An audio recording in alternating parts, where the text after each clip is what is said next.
بسم الله الرحمن الرحيم والفجر وليال عشر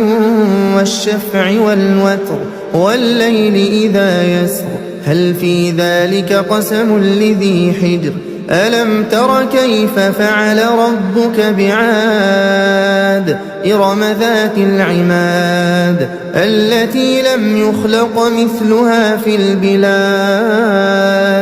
وثمود الذين جابوا الصخر بالواد وفرعون ذي الأوتاد الذين طغوا في البلاد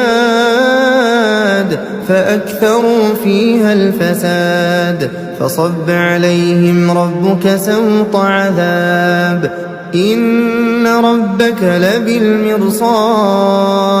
فأما الإنسان إذا ما ابتلاه ربه فأكرمه ونعمه فيقول ربي أكرمن وأما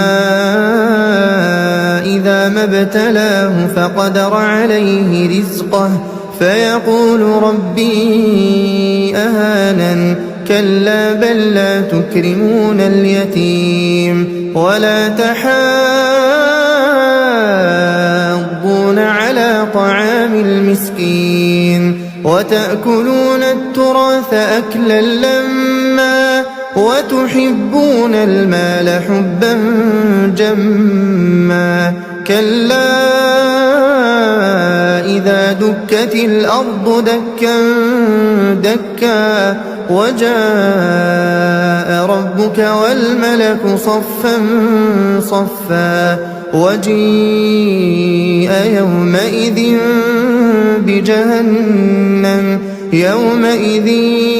يتذكر الإنسان وأنى له الذكرى يقول يا ليتني قدمت لحياتي فيومئذ لا يعذب عذابه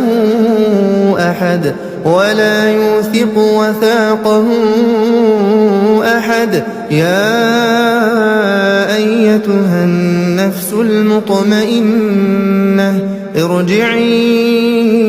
إلى ربك راضية مرضية فادخلي في عبادي وادخلي جنتي.